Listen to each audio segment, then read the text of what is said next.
Sa gitna ng katahimikan ng mundo, ay may mga hula na tila patuloy na nabubuhay, sa bawat dekada. Isang lalaking tinaguri ang Sleeping Prophet, at ito ay walang iba kundi si Edgar Cayce, ang taong nakakakita ng mga pangyayari sa hinaharap, habang siya ay natutulog. Ngayong taong 2026, marami ang naniniwala na muling mabubuhay, ang ilan sa kanyang mga pinakamadilim na hula, mga babala tungkol sa pagbagsak ng mga bansa, kakaibang paggalaw ng mundo, at misteryosong pagbabago sa sangkatauhan. Pero totoo nga ba ang mga ito, o gawa-gawa lamang ng takot, at imahinasyon ng mga tao? Pero bago tayo magpatuloy ay i-like mo na ang ating video, dahil malaking tulong po ito sa aming mga YouTuber.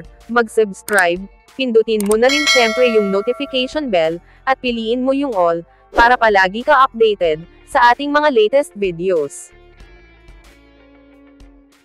Simula ng New Era, o Bagong Panahon, si Edgar Cayce na kilala bilang The Sleeping Prophet, ay isang sikat na psychic mula sa Amerika, na nagbigay ng libo-libong vision, habang siya ay nasa trance. Isa sa pinakatanyag niyang hula, ay ang tungkol sa New Era o Bagong Panahon, na ayon sa kanya ay isang yugto ng malaking pagbabago sa sangkatauhan, katulad sa pisikal, moral, at espiritual na aspeto. Sa panahong ito raw, babaguhin ng mundo ang sarili nito, bilang paghahanda sa mas mataas na antas ng kamalayan, at pagkakaisa. Ayon kay Cayce, bago magsimula ang bagong panahon, daraan muna ang mundo sa serye ng krisis, at matitinding pangyayari. Kabilang dito ang mga lindol, pagbaha, pagbabago ng klima, at mga pagbabago sa kalupaan. Hindi raw ito tanda ng katapusan, kundi bahagi ng pagsilang, ng isang bagong mundo. Sa ganitong paraan, nililinis ng kalikasan ang sarili, upang magbigay daan sa mas balanse, na buhay ng tao sa lupa.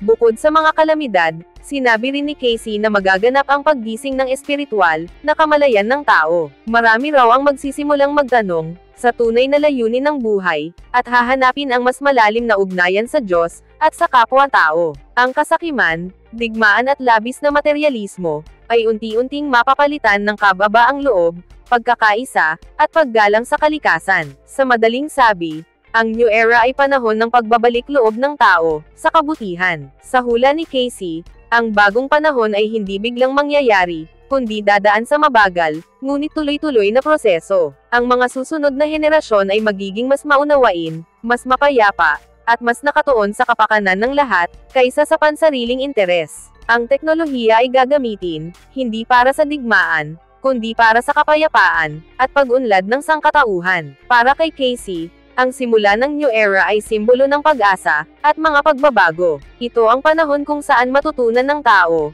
ang tunay na kahulugan ng pag-ibig, pagkakaisa, at espiritual na pagkabuhay. Kapag natutunan ng sangkatauhan ang mga aral na ito, tuluyan ng sisikat ang bagong yugto ng liwanag, isang mundong payapa, maunlad at konektado sa banal na presensya, ng Puong May Kapal.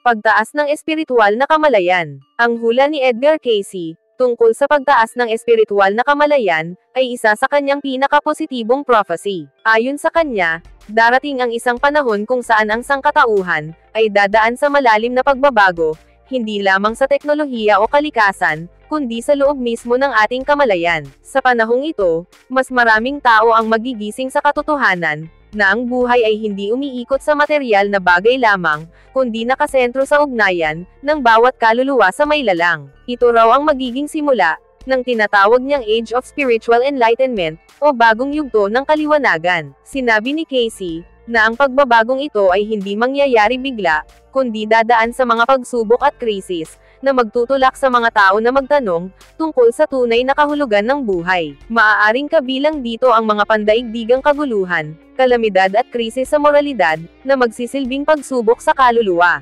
Kapag napagdaanan ito, unti-unti raw magigising ang sangkatauhan, at matutunang ang tanging daan tungo sa kapayapaan, ay ang pagkakaisa at pagmamahalan, sa pagitan ng lahat ng nilalang. Dagdag pa ni Cayce, sa panahong ito ng pagtaas ng espiritual na kamalayan, mas lalakas ang koneksyon ng tao sa enerhiya ng kalikasan, at sa tinatawag niyang universal consciousness, o isang kaisipan ng Diyos. Marami raw sa mga tao, ang magkakaroon ng kakayahang makaunawa ng mas malalim na karunungan, katulad ng telepathy, intuition, at spiritual healing. Ang mga dating itinuturing na himala, ay magiging karaniwang bahagi na lamang, ng buhay sa hinaharap. Binanggit din ni Casey, na ang mga kabataan sa bagong panahon, ay magiging mas sensitibo sa espiritual na enerhiya, at mas may kamalayang tumulong sa pagbabago, ng ating mundo. Magiging mas maawain, mas malikhain at mas konektado sila, sa layunin ng kanilang kaluluwa. Sa ganitong paraan, unti-unti raw magigiba ang mga lumang sistema ng kasinungalingan,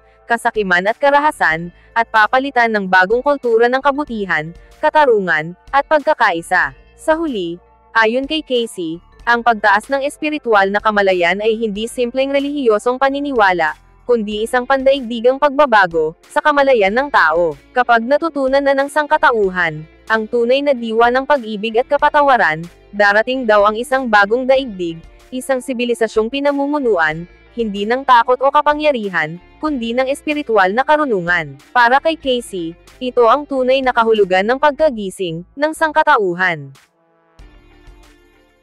Paglitaw ng mysterious disease. Ayon sa mga tagasunod ni Edgar Casey, isa sa kanyang mga nakakakilabot na hula ay ang paglitaw ng isang mysterious disease, o mahiwagang sakit na maglalaganap sa buong mundo, sa kalagitnaan ng dekada 2020s, partikular sa taong 2026. Sa kanyang mga trance reading, binanggit raw niya ang pag-usbong ng mga bagong uri ng karamdaman, na hindi agad mauunawaan, ng mga doktor. Sinabi rin ni Casey na ang sakit na ito, ay mula sa mga pagbabago sa kalikasan, polusyon, at hindi balanse na pamumuhay ng tao. Ayon pa sa kanya, ito ay magiging isang warning ng kalikasan, upang gisingin ang sangkatauhan sa maling direksyon, ng modernong mundo. Inilarawan ni Casey na ang mysterious disease, ay magsisimula sa tila simpleng sintomas, katulad ng pagkapagod, lagnat at matinding pananakit ng katawan, ngunit kalaunan ay lalala sa mga komplikasyong neurological, at respiratory. Ang kakaiba pa rito, ayon sa interpretasyon ng ilang dalubhasa sa kanyang prophecy, ay hindi agad matutukoy ng mga siyentipiko kung ito ay dulot ng virus, bacteria, o isang ganap na bagong uri ng mikrobyo. Dahil dito, magdudulot ito ng takot at pagkalito sa mga siyentipiko at mamamayan, at pansamantalang babagsak ang tiwala ng tao,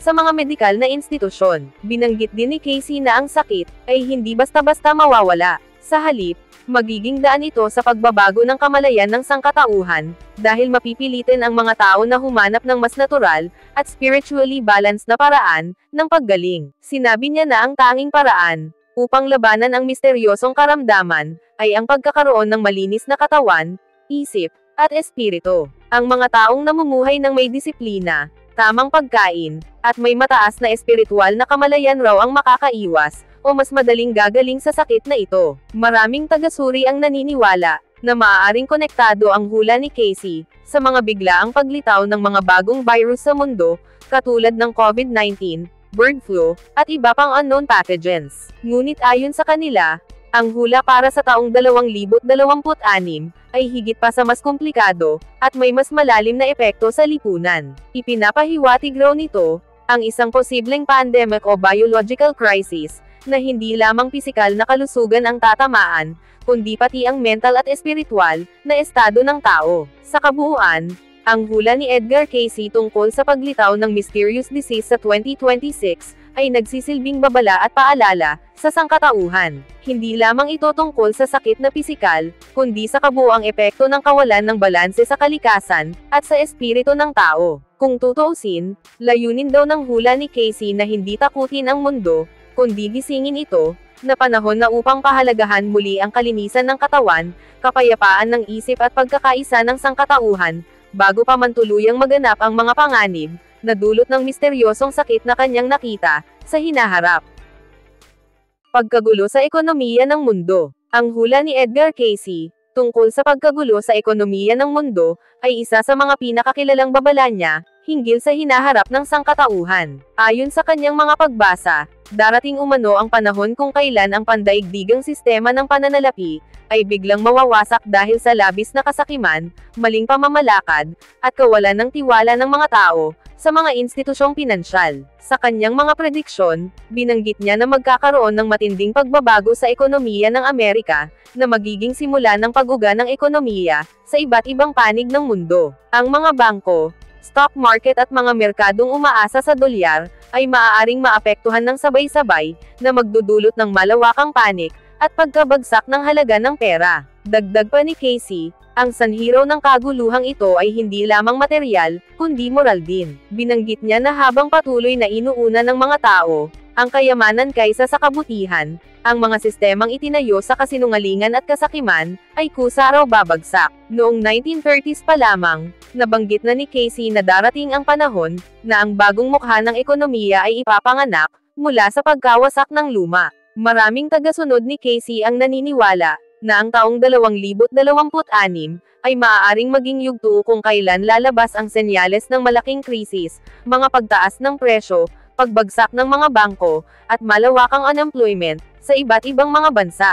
Sa panahon ng kaguluhan na ito, sinabi ni Casey na ang mga bansang may matibay na ugnayan, sa kalikasan at espiritualidad, ang unang makakabangon. Binanggit din niya na maglilitaw ang mga bagong anyo ng ekonomiya, na nakabatay sa kooperasyon, at hindi sa kompetisyon. Ayon sa kanyang mga pagbasa, mawawala ang tiwala ng mga tao sa tradisyonal na pamahalaan at korporasyon, kaya magsisimula silang bumuo ng mga lokal na sistema, na nakabatay sa pagtutulungan, at patas na palitan. Ang mga teknolohiyang makakatulong sa enerhiya at kalikasan, ay magiging susi sa bagong anyo ng kabuhayan. Ayon pa sa ilang interpretasyon ng kanyang mga tagasunod, ang ekonomikong kaguluhan ay hindi lamang pisikal na pagbagsak ng sistema, kundi simbolo rin, sa pagbabago ng kamalayan. Sa panahon ng krisis, mapipilitin daw ang mga tao na muling suriin kung ano talaga ang mahalaga, hindi pera o yaman, kundi kapayapaan, pagtutulungan, at kabutihang espiritual. Dito raw magsisimula ang pagbabagong moral ng lipunan, kung saan mauunawaan ng sangkatauhan,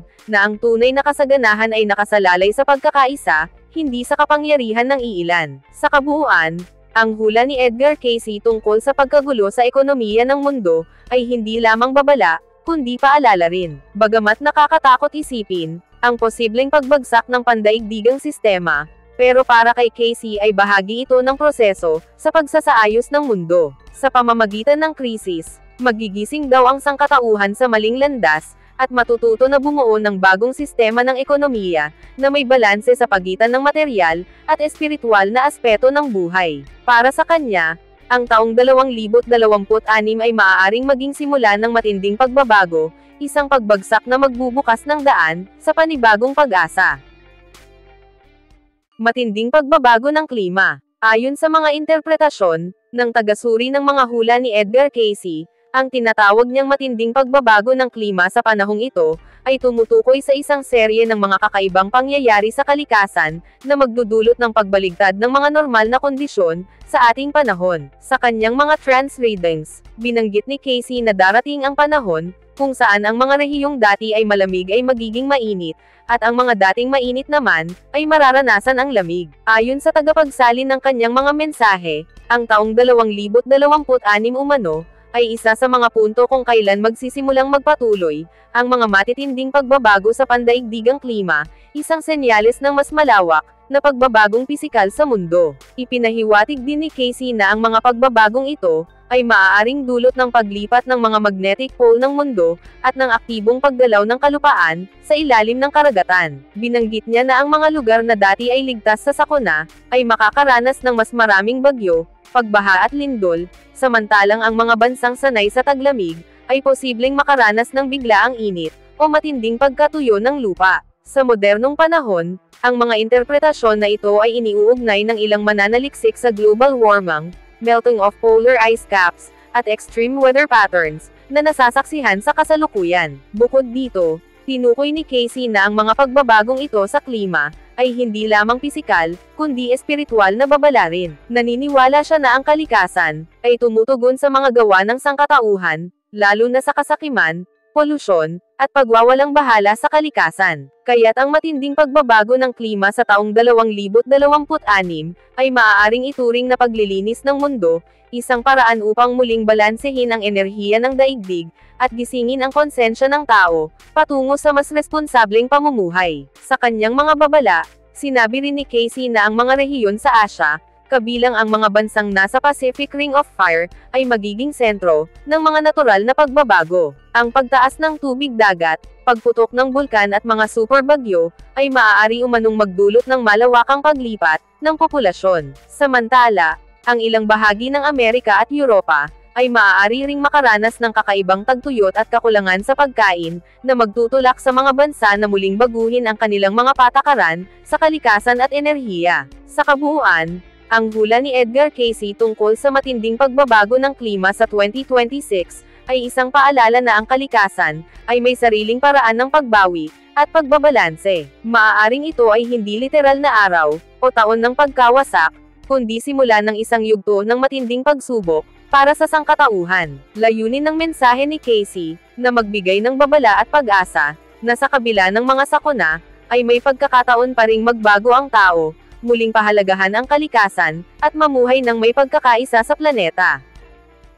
Pagputok ng malalaking bulkan. Ayon sa mga tagasunod ni Edgar Cayce, isa sa mga pinaka-nakakatakot na hula niya tungkol sa taong 2026, ay ang posibilidad ng pagputok ng malalaking bulkan, na magdudulot ng matinding pagbabago, sa ating mundo. Sa kanyang mga readings, binanggit umano ni Cayce na darating ang panahon, kung saan ang apoy mula sa ilalim ng lupa ay muling sisiklab, na magdudulot ng pagbabagong pisikal, sa mga kontinente. Maraming naniniwala na tinutukoy niya rito, ang mga mega-eruption o sabayang pagsabog ng ilang bulkan, sa iba't ibang bahagi ng mundo, na magdudulot ng matinding pinsala sa klima, agrikultura, at kalusugan ng tao. Sinasabing kabilang sa mga bulkan na maaaring sumabog, ayon sa interpretasyon ng kanyang mga tagasalin, ay ang Yellowstone supervolcano sa Amerika, Mount Vesuvius sa Italia, at Mount Fuji sa Japan. Ayon sa kanila, kapag nagkataon na sabay-sabay o sunod-sunod na pumutok ang mga ito,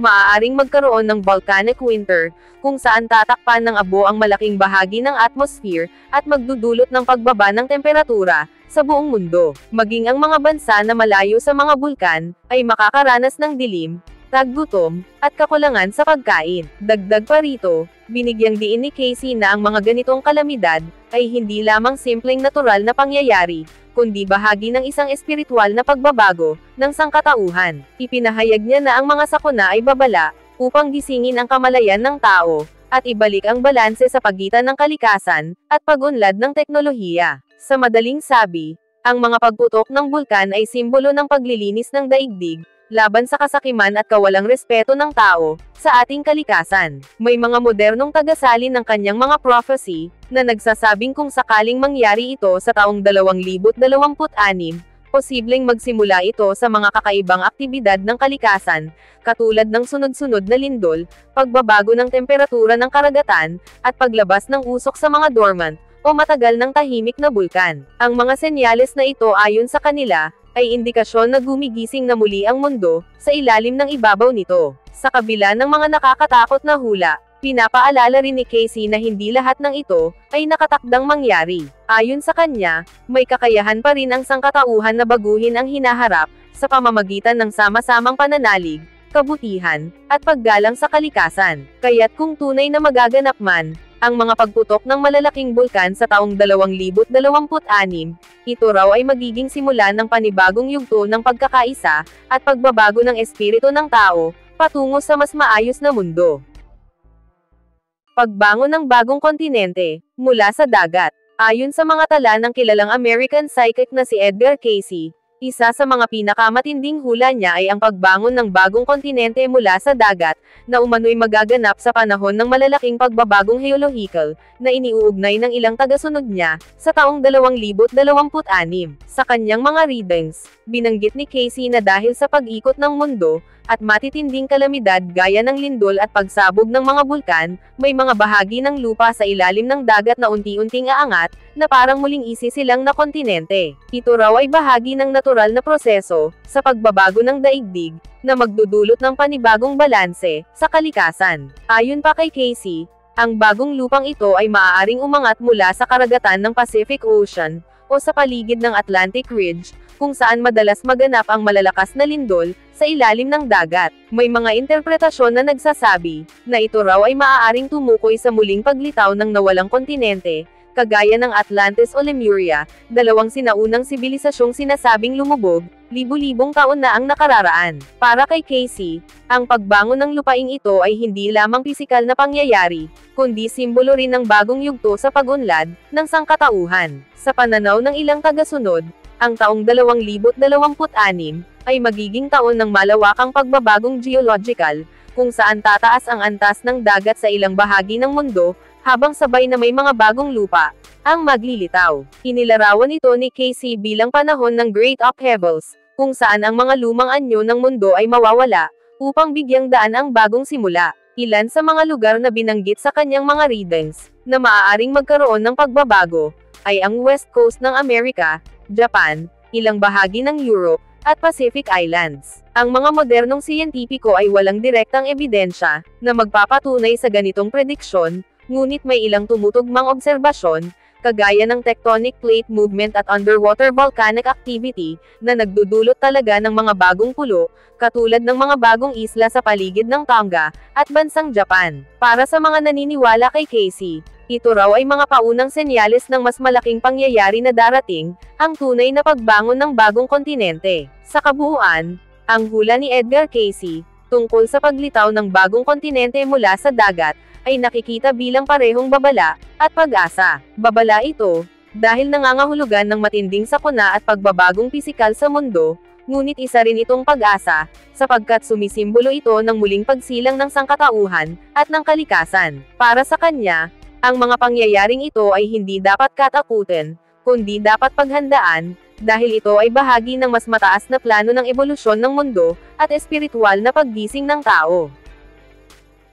Malalaking lindol sa US at Asia. Ayon sa mga hula ni Edgar Casey, isa sa mga pinakakilalang sleeping prophet ng Amerika, sinabi niyang sa panahon ng malalaking pagbabago sa mundo, magkakaroon ng malalakas na lindol, na yayanig hindi lang sa United States, kundi pati sa mga bansa sa Asia. Ayon sa kanyang readings, ang mga lindol na ito ay hindi basta-basta na pagyanig lamang, kundi magiging bahagi ng mas malaking pagbabago ng kalikasan, at heograpiya ng mundo. Pinaniniwalaan niya na ang mga paggalaw ng lupa, ay magiging senyales ng simula ng Earth changes, o ang panahon kung kailan muling babaguhin ng kalikasan, ang anyo ng planeta, upang maibalik ang balanse nito. Sa bahagi ng United States, tinukoy ni Casey ang California bilang isa sa mga pinakaapektado, partikular ang mga lugar na nasa kahabaan ng San Andreas Fault. Sinabi umano niya na maaaring lumubog ang ilang bahagi ng kanlurang baybayin, habang lumalawak ang mga crack sa lupa, na magdudulot ng matinding pinsala sa mga lungsod,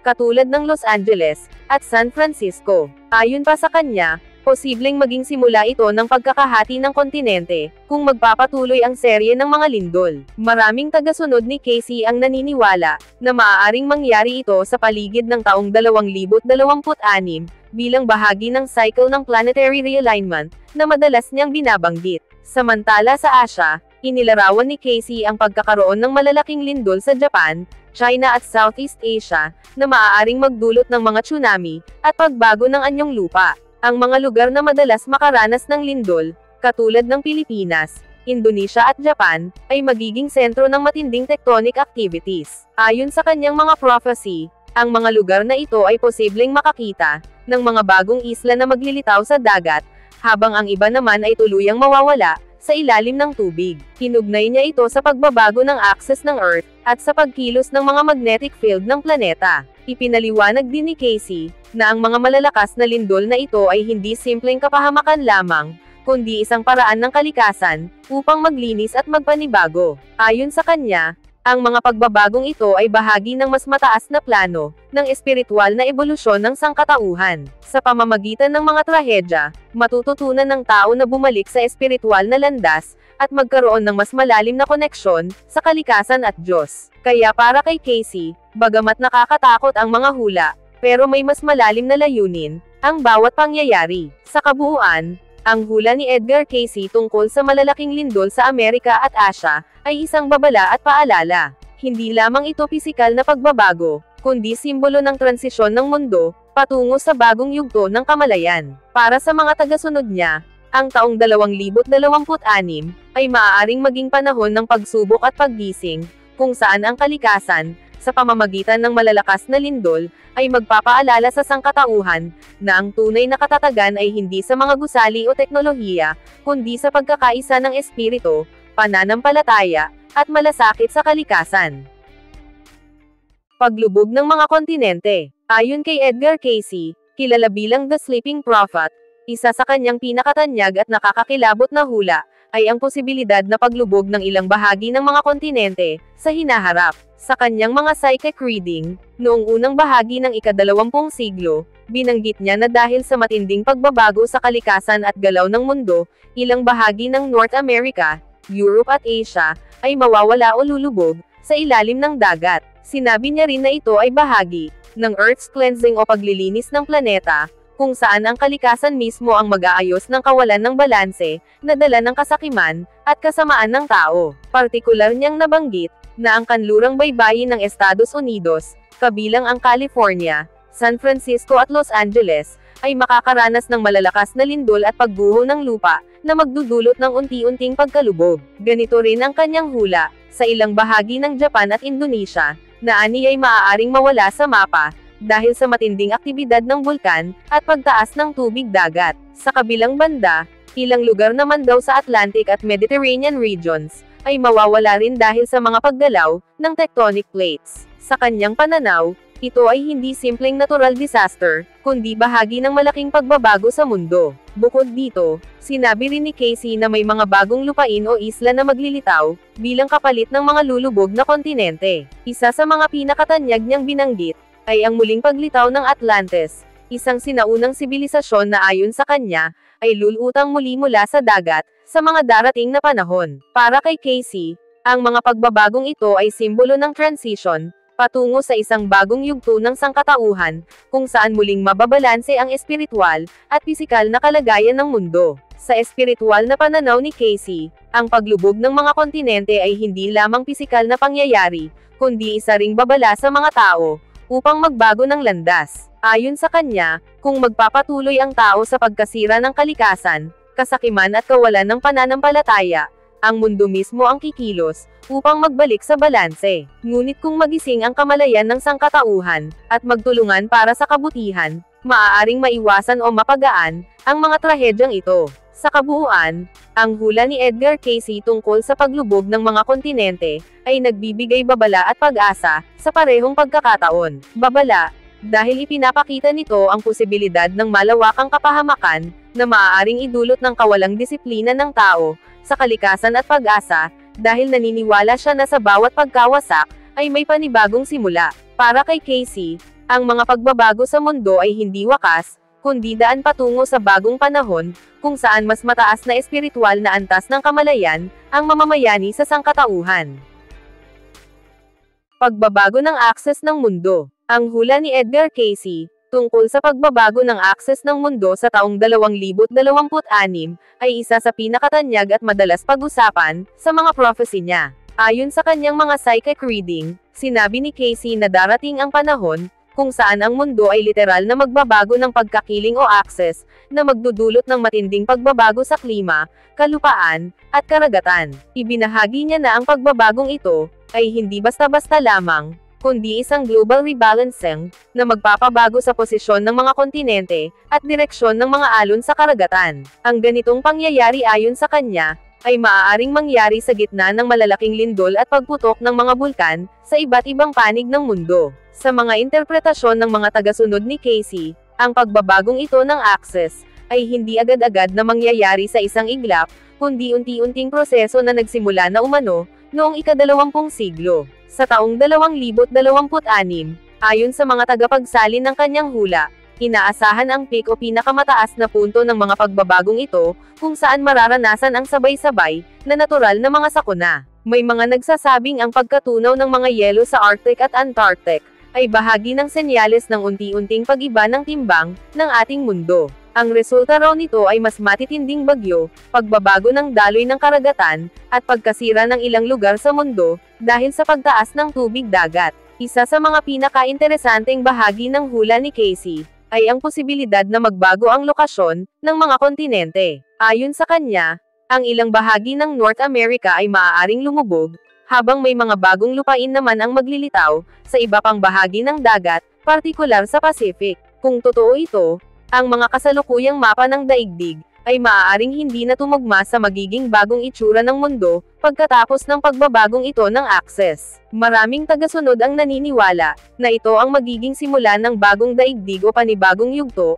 ng sibilisasyon ng tao. Bukod sa pisikal na epekto, binigyang diin din ni Casey na ang pagbabago ng akses ay may kaugnayan sa espiritual na antas. Sabi niya, habang ang mundo ay dumaraan sa mga natural na pagbabago, ang sangkatauhan naman ay dadaan sa proseso ng espiritual na paggising. Ang mga tao ay mapipilitin na magbago ng paraan ng pamumuhay at mas magiging malapit sa Diyos at sa kalikasan. Ito ay tinitingnan bilang paraan ng kalikasan upang ibalik ang balanse at moralidad ng sangkatauhan. Sa kabuuan, ang hula ni Edgar Casey tungkol sa pagbabago ng akses ng mundo sa taong 2026 ay kombinasyon ng geolohikal, pisikal, at espiritual na pagbabago. Bagamat wala pang siyentipikong patunay na magaganap nga ito sa takdang petsa, pero maraming nananatiling interesado dahil sa ilang pagkakatulad ng kanyang mga prediksyon sa kasalukuyang sitwasyon ng mundo, katulad ng pag-init ng klima, pagtaas ng tubig dagat, at kakaibang galaw ng mga tectonic plate. Para sa ilan, ito ay babala, ngunit para sa iba, ito ay pagkakataon upang maghanda at magbagong buhay, bago dumating ang malaking pagbabago sa ating planeta. Bago tayo magtapos ay i-like mo na ang ating video, dahil malaking tulong po ito sa aming mga YouTuber. Mag-subscribe, pindutin mo na rin syempre yung notification bell, at piliin mo yung all, para palagi ka updated sa ating mga latest videos. Maraming taon na ang lumipas, mula nang mawala si Edgar Casey, pero ang kanyang mga hula ay patuloy pa ring bumabalik isa-isa sa bawat pagbabago ng ating mundo. Kung totoo man o hindi ang kanyang mga sinabi, isang bagay ang malinaw, ito ay ang kinabukasan ay nananatiling misteryo. Ikaw, ano ang masasabi mo sa mga hula na ito ni Edgar Casey? Handa ka na ba kung sakaling mangyari ang mga ito sa taong 2026? Comment mo sa baba ng ating video yung sagot o masasabi mo para malaman din namin. See you on our next videos.